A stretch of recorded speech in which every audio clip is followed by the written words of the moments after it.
Bendiciones, bienvenidos un día más al canal Palabra que da vida. Nos reunimos para poder compartir un estudio de la palabra del Eterno. Me das un segundo, compartimos en las otras redes sociales y comenzamos.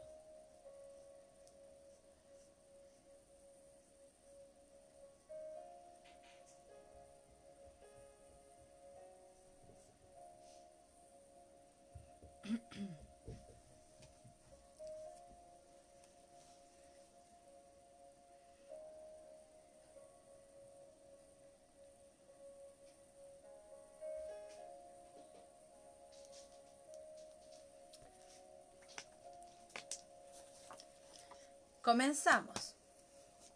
Vamos a estudiar una palabra muy conocida para todos y es interesante verla desde el punto de vista que la vamos a estudiar, porque lo más probable es que esta palabra tú la conozcas, la hayas escuchado, te la hayan exhortado más de alguna vez, pero yo creo que desde este punto de vista va a ir abriendo una brecha, el velo se va a comenzar a rasgar y vas a ver desde otra perspectiva.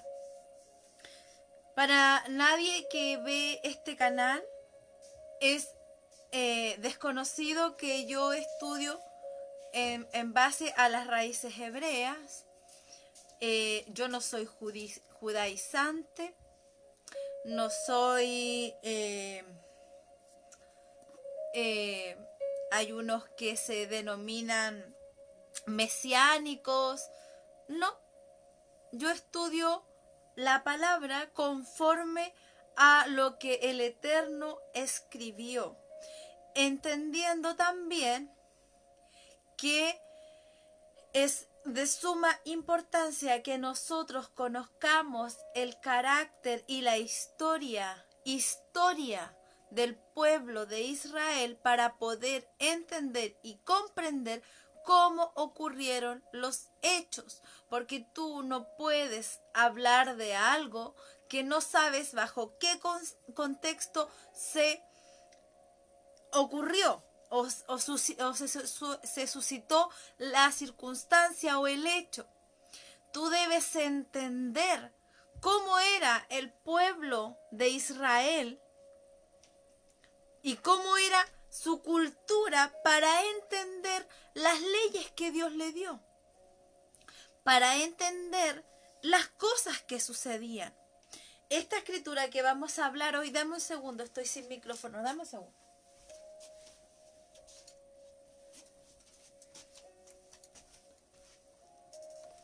Esta palabra que vamos a estudiar hoy está totalmente apegada a lo que es la ley, mal llamada ley, porque deberíamos llamarlo instrucción o enseñanza. Es lo que Dios le dio al pueblo y en base a eso, esta palabra va pegadita a esa enseñanza. Entonces vamos a comenzar. Vamos a ir abriendo nuestros sentidos, que el Eterno nos vaya abriendo los ojos espirituales y quite la religiosidad de nosotros. No compare esta enseñanza con lo que tú conoces. Compara esta enseñanza con las citas bíblicas. Porque tú puedes conocer muchas cosas, pero quizás cita bíblica no vas a conocer. Por eso te invito que puedas ir abriendo tus sentidos espirituales en torno a esta enseñanza. Vamos a hablar de Jesús o Yahshua y la mujer adúltera. El relato de Jesús y la mujer adúltera es uno de los varios relatos frecuentemente mal interpretados y manipulados con el propósito de hacer ver que Jesús, o Yahshua, abolió la Torá, comúnmente traducida como ley. Entonces cuando yo te hable de Torá, te voy a estar hablando de lo que tú conoces como ley. Amén. Sin embargo, el asumir que Jesús abolió la Torá basándose en su deliberación respecto a la mujer adúltera es un grave error y demuestra la ignorancia de las Escrituras en aquellos que lo aceptan y enseñan.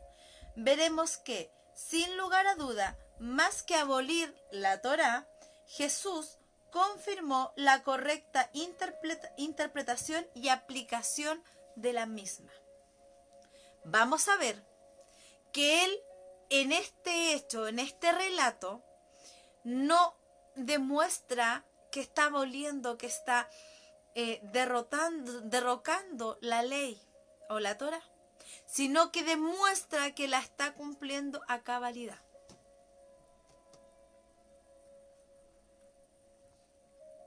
Abrimos nuestras Biblias en el libro de Juan, Nuevo Testamento, Juan, capítulo 8, vamos a leer del 1 al 5. Vamos a estar leyendo en Juan 8 los primeros 11 versículos, pero ahora vamos a citar del 1 al 5. Dice así: Jesús regresó al monte de los Olivos, pero muy temprano a la mañana siguiente estaba de vuelta en el templo. Pronto se juntó una multitud y se sentó a enseñarles. En eso, los escribas y los fariseos le trajeron a una mujer que habían sorprendido en adulterio y poniéndola en medio le dijeron: Rabí, a esta mujer la han sorprendido en el mismo acto de adulterio. Ahora bien, en la Torá, Moisés nos mandó apedrear a tales. ¿Y tú qué dices? Amén. Es evidente que la Torá o la ley condena al adúltero, y esto es fácilmente sustentable por las Escrituras. Y vamos a ir viendo. Hay muchos o varias citas bíblicas que respaldan lo que los escribas y los fariseos le dicen a Jesús. Puedes leerlo en Deuteronomio 22, del 13 al 30, Números 5, del 11 al 31. Lo vamos a leer más adelante. Y ofrece instrucciones específicas sobre cómo tratar los casos de infidelidad. De acuerdo a los detalles ofrecidos en este relato, tal parece que este era un caso en la cual la mujer estaba comprometida para casarse al momento de cometer la falta, lo cual la hacía merecedora de la pena capital por lapidación. Quiero que entiendas esto. Ellos no tenían el sistema que nosotros conocemos actualmente.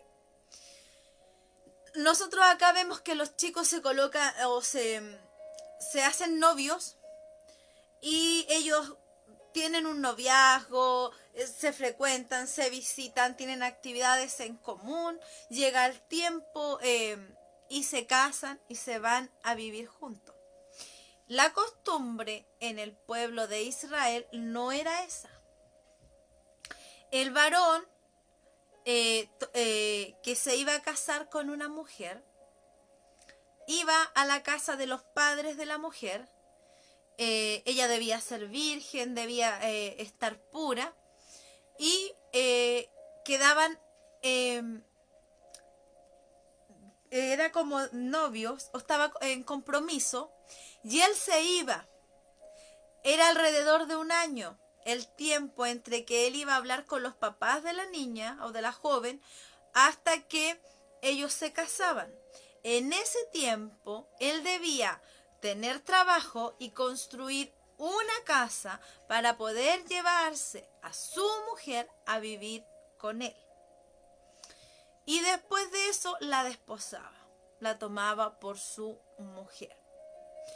Entonces, este relato, no por todo lo que se lee, es el caso de una mujer que estaba prometida en matrimonio y debía mantenerse pura para el que iba a ser su esposo. Aclarado eso, vamos a leer una cita bíblica, la cual está en Deuteronomio 22, versículo 23 y 24. En el caso de una virgen que esté comprometida con un hombre, si un hombre la encuentra en el campo y se acuesta con ella, los sacarás a los dos a la puerta de ese poblado y los apedrearás hasta morir a la muchacha porque no pidió ayuda en el poblado y al hombre porque violó a la esposa de otro hombre. Así eliminarás el mal de tu medio. Deuteronomio 22, versículos 23 y 24. Esto explica lo que te estaba comentando anteriormente. Sin embargo, la motivación principal de los escribas y los fariseos que trajeron este caso ante nuestro Mesías Jesucristo no era buscar la justicia. Ellos buscaban otra cosa. Ellos buscaban fabricar un incidente en el cual pudieran acusarlo ante las autoridades para desacreditarlo. Quiero que leas conmigo Juan 8, 6. Dice: esto lo decían para probarlo, para tener de qué acusarlo. Pero Jesús se inclinó hacia el suelo y se puso a escribir en la tierra con el dedo. El mismo relato nos va dando las luces de qué era lo que ellos buscaban. Ellos buscaban acusarlo. Ellos llevaron a esta mujer para que él cometiera un error y tener de qué acusarlo. ¿Qué querían conseguir? Al que él hiciera algo, ¿qué buscaban? Recuerda que el pueblo ya en ese tiempo estaba sometido, el pueblo judío estaba sometido a Israel bajo el gobierno de Roma. Y ellos esperaban un Mesías que los liberara de la esclavitud del gobierno de Roma, del hombre. Ellos esperaban que viniera un Mesías como David, que fuera un hombre guerrero. Esta situación era principalmente una prueba política.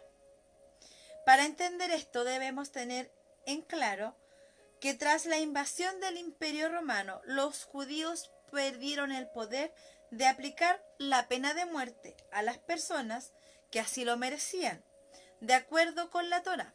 Ya ellos aplicaban pena de muerte a quien lo mereciera de acuerdo a la Torá, no de acuerdo a lo que un juez humanamente dictaminara. O eso era lo que se creía, porque también debemos recordar que cuando Jesús o Yahshua vino, había demasiada ley de hombre y la sigue habiendo. Tenemos dos evidencias de esto. Una de ellas la encontramos en la Torá oral y otra en las mismas escrituras. ¿Qué es lo que es la Torá oral? Son las leyes verbales o orales. Y esa se traspasaba de padre a hijo y así era verbal. Y otra era la que estaba escrita. Te voy a leer un trocito de esa Torá oral o verbal. Algo más de 40 años antes de la destrucción del templo, el poder de aplicar la pena capital fue quitada de los judíos. Historia. Ellos no podían aplicar la pena capital porque se les había sido quitado ese derecho. Quiero que te vayas a Juan 18:31. Entonces Pilatos le dijo: llévenselo ustedes y júzguenlo según su ley. Los dirigentes judíos le dijeron: a nosotros no se nos permite darle muerte a nadie. El pueblo judío, cuando estaba Jesús, no podía matar a nadie. Te lo estoy aclarando con peras y manzanas para que no quede ninguna duda de que lo que vamos a hablar está todo fundamentado. Si tú estudias o has escuchado los estudios bíblicos que en esta página se entregan, generalmente todos, por no decir todos, están muy fundamentados con respaldo bíblico. Aquí no hablamos lo que a nosotros se nos ocurre, sino que todo tiene un respaldo bíblico. Continuamos. Teniendo este dato como base, es posible concluir que los fariseos y escribas buscaban motivo para acusar a Jesús de violar la ley romana.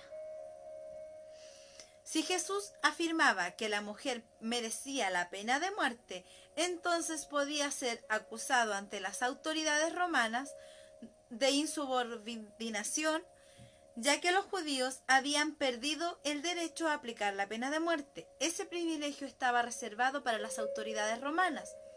Cualquier persona o grupo no romano que fuera sorprendido aplicando la pena de muerte se exponía a severas sanciones por violar las leyes romanas.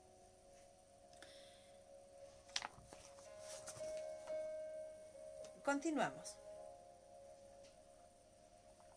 ¿Por qué Jesús decide escribir en el suelo?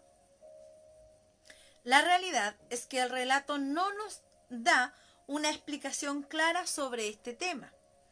Existen varias teorías en cuanto a esto.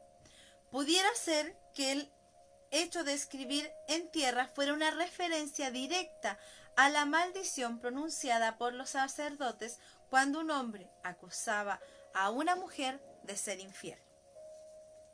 Sí. Entonces nos vamos a ir nuevamente al libro de Deuteronomio. Nos vamos a ir al libro de Números 5. Vamos a leer del verso 12 al 31. Es largo, pero va a quedarnos muy claro qué podría haber estado escribiendo Jesús en el suelo.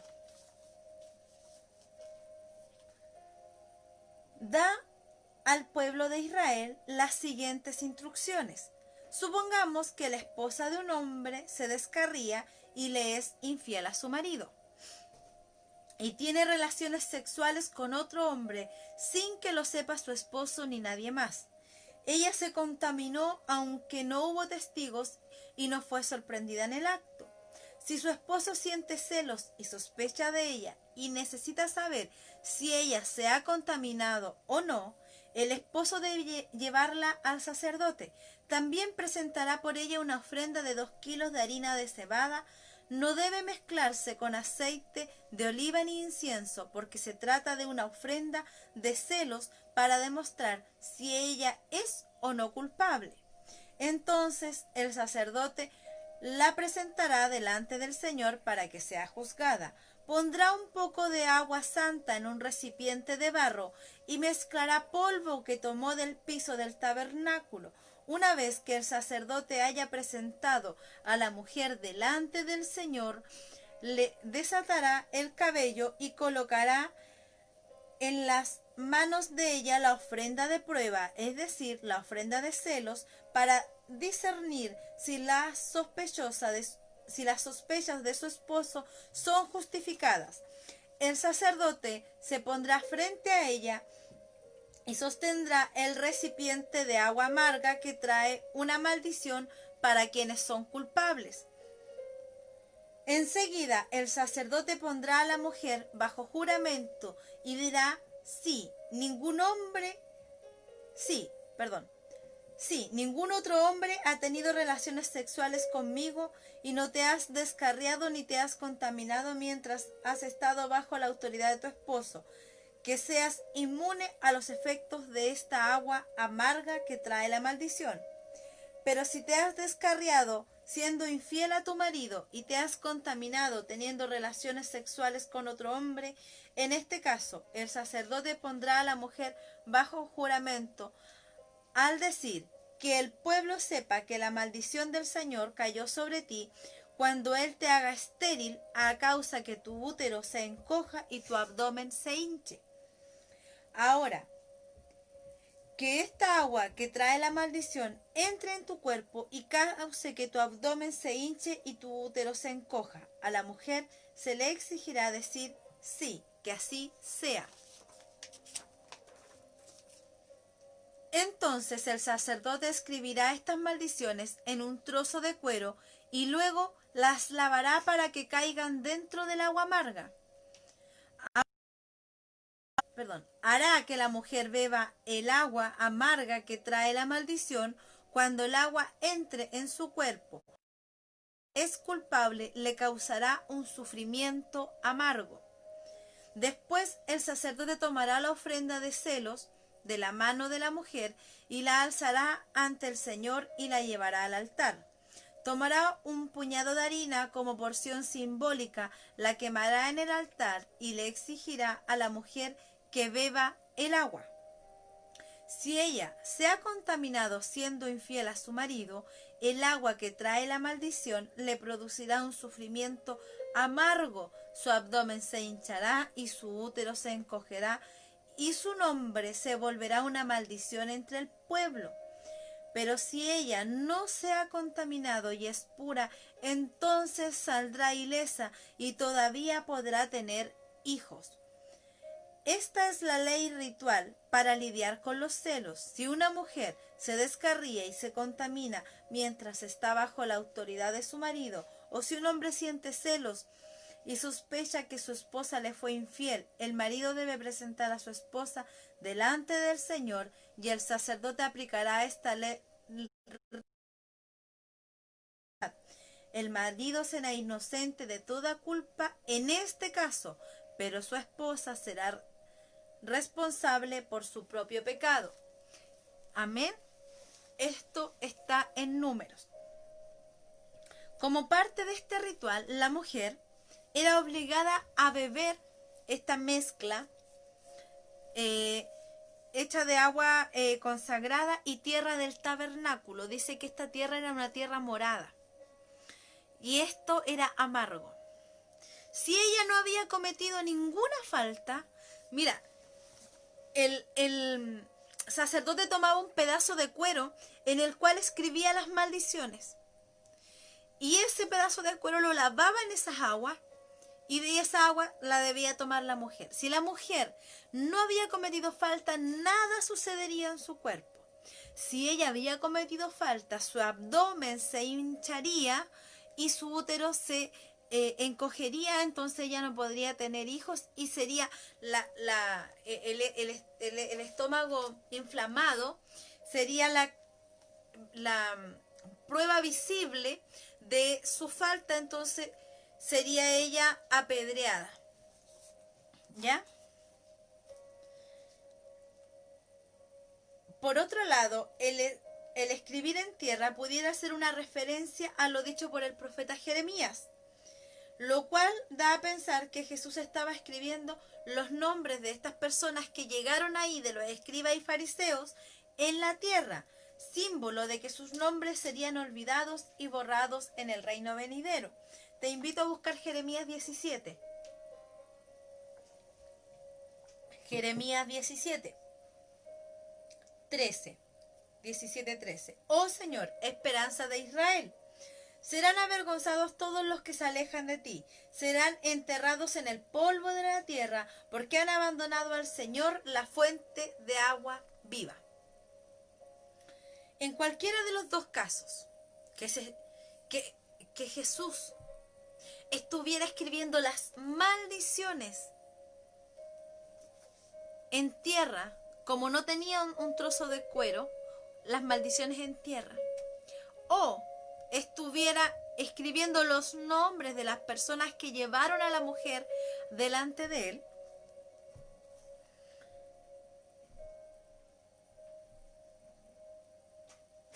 En cualquiera de los dos casos, la implicación parece ser la misma. Los escribas y fariseos eran como una esposa que fue infiel a Dios debido a sus transgresiones. En otras palabras, Jesús les estaba acusando de lo mismo que ellos estaban acusando a la mujer adúltera. Amén. Vamos a leer Juan 8, 7 al 9. Como insistieron en preguntarle, se enderezó y le dijo: el de ustedes que esté sin pecado sea el primero en arrojarle una piedra. Y otra vez se inclinó hacia abajo y siguió escribiendo en la tierra. Pero cuando lo oyeron, fueron saliendo uno por uno, comenzando por los más viejos, hasta que quedó él solo y la mujer que estaba en medio. Ciertamente los escribas y fariseos habían perdido el caso, y no porque Jesús estuviera aboliendo la Torá o la ley y obrando en la gracia, como muchos maestros hoy en día enseñan erróneamente. Para empezar, Deuteronomio 22-24 dice que ambos, escucha esto, para que entiendas por qué Jesús no podía juzgar a esa mujer. Una era porque iba a estar yendo en contra de la ley de los romanos y él sabía lo que los fariseos y escribas querían.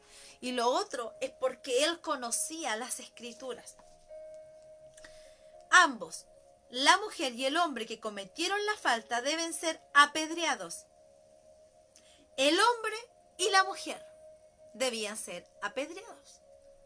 Ahora yo te pregunto, ¿a quién llevaron delante de Jesús? Sin embargo, ¿dónde está el hombre con quien la mujer había cometido adulterio? En este sencillo detalle, los escribas y fariseos ya habían perdido el caso. Ellos quisieron engañar a Jesús y probarlo para encontrar algo para incriminarlo. Pero ellos, con su actuar, demostraron un total desconocimiento de la ley, porque para que él hubiera juzgado a esa mujer, debía estar la mujer y el hombre con que había sido sorprendida en adulterio. Ahora bien, hay otro detalle técnico, aún más importante, lo cual dictamina el desenlace de este caso. La Torá o la ley establece que en un caso de acusación deben haber 2 o más testigos. Los mismos testigos deben ser los primeros que arrojen la primera piedra en contra del acusado. Testigos, y estos testigos debían tener una vida intachable. Entonces, ya tenemos dos cosas que los fariseos y los escribas estaban fallando. ¿Por qué estaban perdiendo su caso?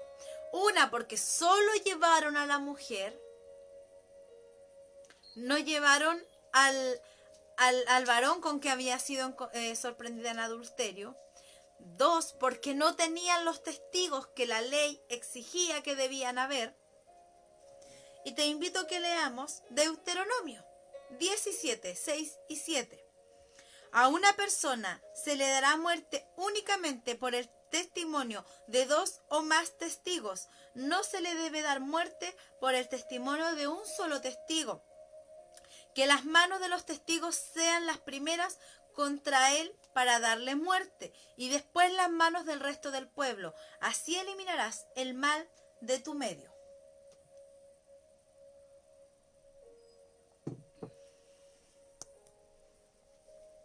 Sin embargo, cuando Jesús alude a sus conciencias, invitando a que aquel que esté sin pecado sea el primero en arrojar la piedra, eso está en Juan 8:7, nadie se atrevió a condenar a la mujer, pues ellos sabían que merecían igual o peor condenación. Ellos sabían lo que estaban haciendo. Entonces, ¿qué es lo que hace nuestro maestro? Nuestro maestro les responde a ellos con lo que ellos no habían usado. Ellos quisieron usar las leyes para atacar a Jesús, para atraparlo. Pero Jesús usó la ley para responderle a ellos.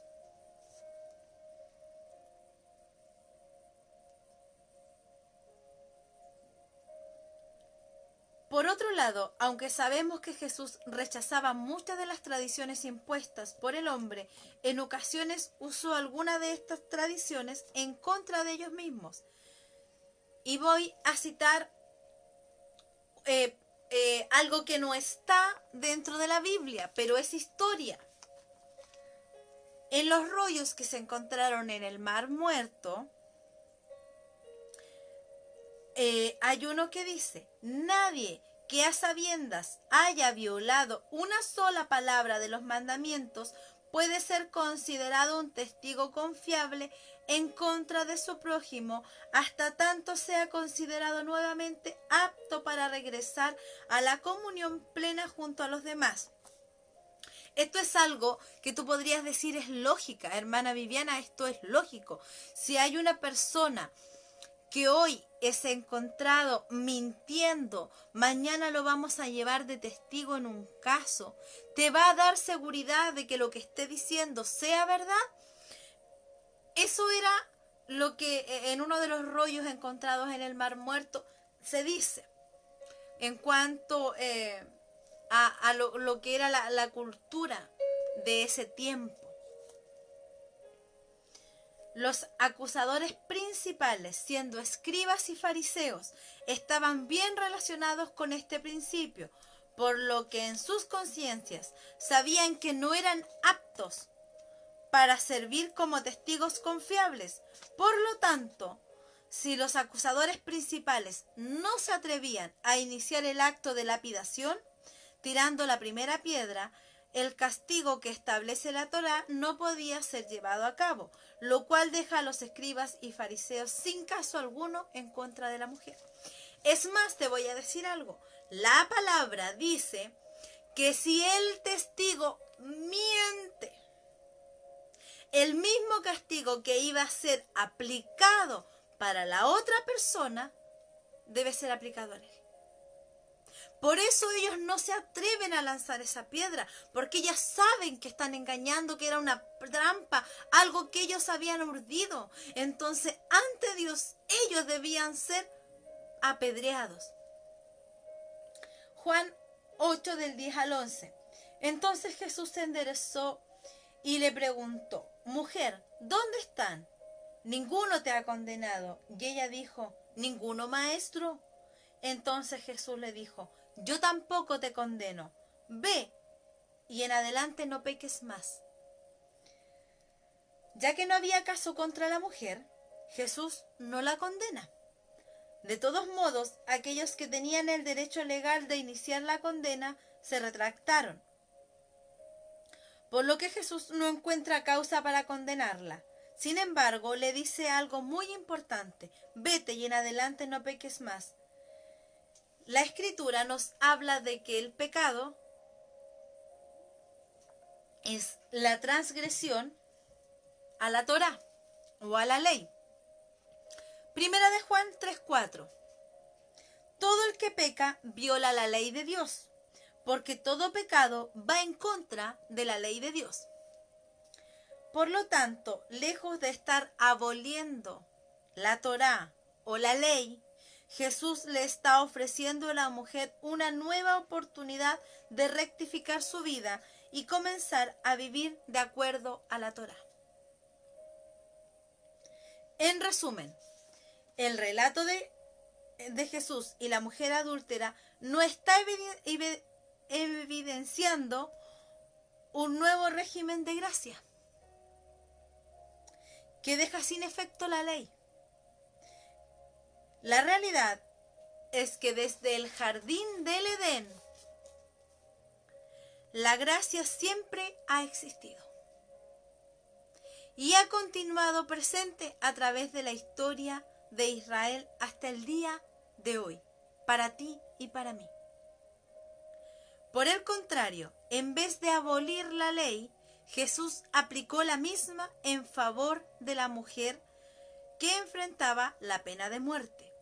Pero luego exhorta a la mujer a no transgredir más la Torá,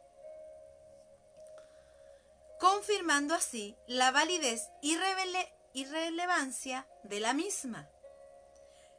Esto, más que una evidencia de un régimen de gracia, es una evidencia de validez de la Torá, de la ley, de la palabra, la cual sigue en efecto hasta nuestros días.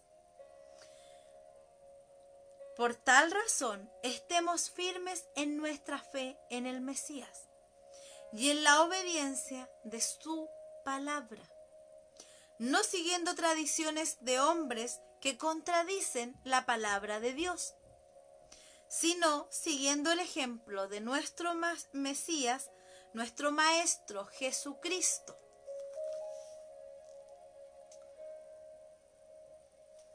¿Qué hizo? Cuando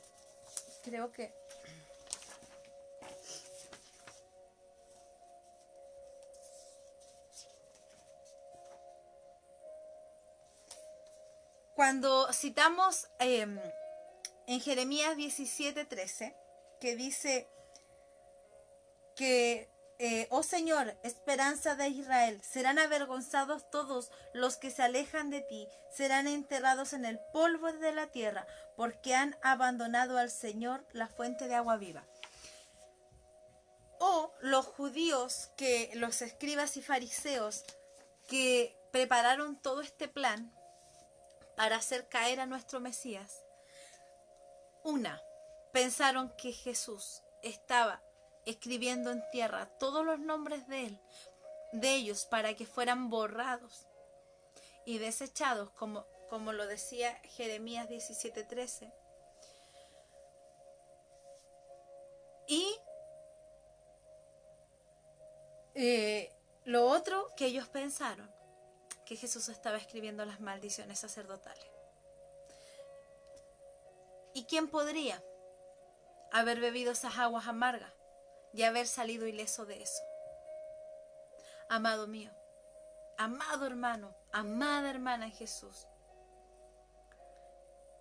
el Maestro no vino a abolir la Torá, vino a cumplirla, y la cumplió totalmente. Si tú lees la palabra, si tú lees los que dicen que Pablo dice que la ley fue abolida, no has leído a Pablo. Pablo es claro, Pablo cumplió todos los días de reposo, celebró Sukkot, celebró las primicias, celebró todas las fiestas del Eterno. Si tú te detienes a leer, ¿qué era lo que ellos hacían? Ellos cumplían la palabra. ¿Qué es lo que sucede? Para nosotros es conveniente escuchar que no tenemos que cumplirla, porque tendríamos que dejar de hacer muchas de las cosas que nos gusta hacer y de las cuales creemos que tenemos libertad. La gracia no es cuando Jesucristo vino. Jesucristo vino a reconciliar a la humanidad con su Creador. La gracia ha sido desde el jardín del Edén en adelante y nunca ha abandonado a la humanidad.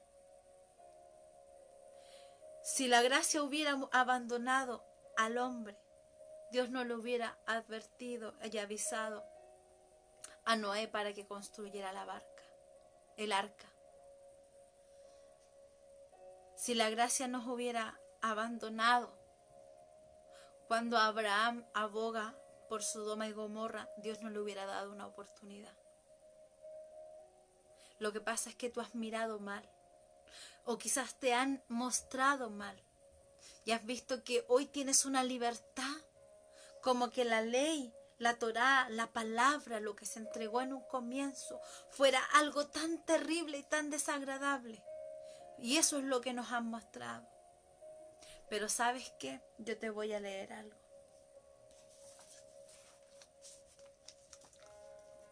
Nuevo Testamento, Romanos 3:31.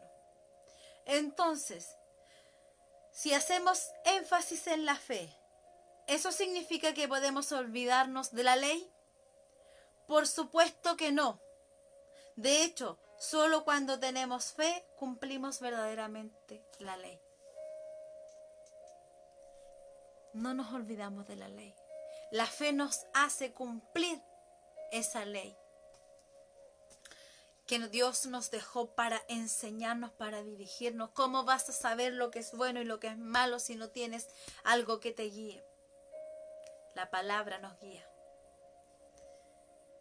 Él vino a cumplir lo que su Padre había inspirado para que fuera escrito, lo que su Padre había entregado. Dios te bendiga. Esta es la enseñanza de este día. Esta es la enseñanza de hoy, día lunes. El día miércoles estaremos dejando otra enseñanza, quizás no en vivo, lo más probable que grabada, pero estaremos dejando una enseñanza para compartir con ustedes. Dios te bendiga grandemente. La Shekinah del Eterno, su presencia, descienda sobre tu hogar, esté contigo en todos tus caminos. Aférrate de la palabra, tómate de la mano del Eterno y procura no soltarte, porque solo en Él tendrás abrigo y protección. Dios te bendiga. Te invito de que si estás viendo a través de Facebook puedas darle like a este video y compartirlo, y si me estás viendo a través de YouTube, igualmente te invito a darle like y suscribirte a nuestro canal Palabra que da vida. Dios te bendiga, tengas una hermosa tarde. Shalom, shalom.